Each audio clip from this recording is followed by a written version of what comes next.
Ну и еще нельзя не вспомнить, что в эти дни по планете стартовала эстафета Сабантуя. Первым, кстати, Сабантуй провели татары Бельгии. Не где-нибудь, а в Брюсселе.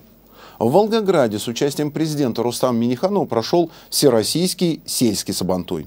И уже традиционно для нашей республики в День чудотворца Николая Угодника проходит большой, не имеющий аналогов в России, русский фольклорный праздник «Каравон».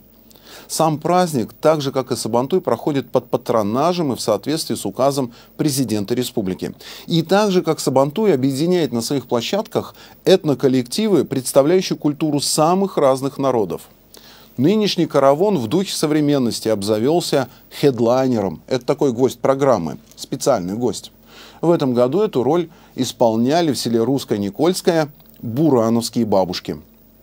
Как кружился лаишевский хоровод, расскажет Дмитрий Аринин. Старинные песни в Никольском звучат, кокетливый девичий из-под кокошников взгляд, скрепленный мизинцами круг хоровода. Именно вот этот особый каравонный или утиный шаг и дал название празднику. Медленно вращаясь по солнцу, Никольский каравон с каждым годом собирает все больше участников. Музей каравона. Здесь можно узнать, как все начиналось, как было впервые и вновь. Каравон рожден в 16 веке, был символом окончания весенне-полевых работ и отмечался как престольный праздник на селе во имя Николая Чудотворца. В 50-е годы 20 века был запрещен, а в конце столетия вновь возродился. В 93 году стал фольклорным фестивалем, а уже через 10 лет указом президента Татарстана получил статус государственного праздника. Год культуры, русской культуре, русскому фольклору, славянской письменности, день которого мы вчера торжественно в республике открыли, многонациональный Татарстан, его руководство уделяет особое внимание. В этом году конфетки, бараночки, стук каблучков и кузнецов привлекли уже более 10 тысяч зрителей.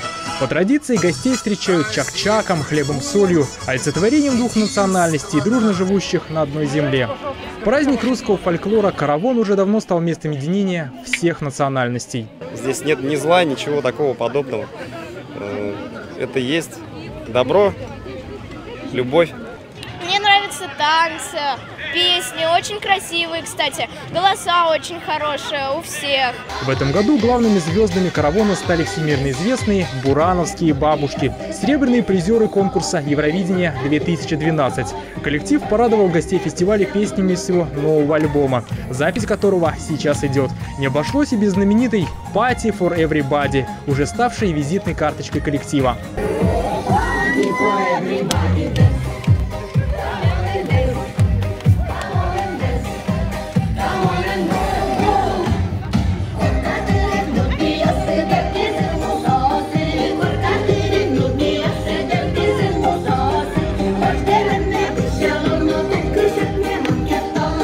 Очень приятно, что очень много коллективов и таких нарядных, хороших, голосистых, что нам немножко неловко даже. Популярность, она приходит и уходит, а народная песня останется с нами навсегда. В каравоне этого года приняли участие более 100 народных коллективов. Это и республиканские таланты, артисты из Москвы, Новосибирска, Кировской области, Башкортостана, Республики Мари-Эл, Чувашии.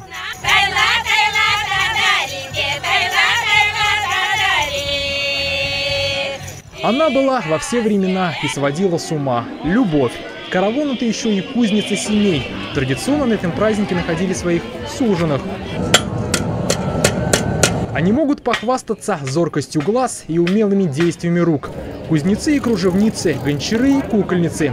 Завсегда на каравон блескут талантами приезжали умельцы. Для них в селе появился целый город – город мастеров. В этом году его тружениками стали более 200 умельцев народного творчества. У меня мама художник, а отец всю жизнь с железками ковырялся, радиомастер. Получилось так: художник, радиомастер, железки. Ну а вообще интересная профессия. В 21 веке технологий много очень интересных, которые позволяют буквально делать деревья там кованые, еще что-то такое, что быстрее, красивее. Эти куклы уже не только двигаются, но и говорят. На фестивале нашлось зрелище для детского глаза и уха. Успеть за всем и все увидеть помогала трансляция событий праздника на большом экране. В старину караван отмечался в течение 3 дней, сейчас 1. Но как и в веках ушедших, традиционное завершение праздника он – большой хоровод из всех участников фестиваля. Круг каравана 2014 замкнулся, но история фестиваля продолжается. Дмитрий Айринин, Петр Шамбазов, Республика. Итоги недели.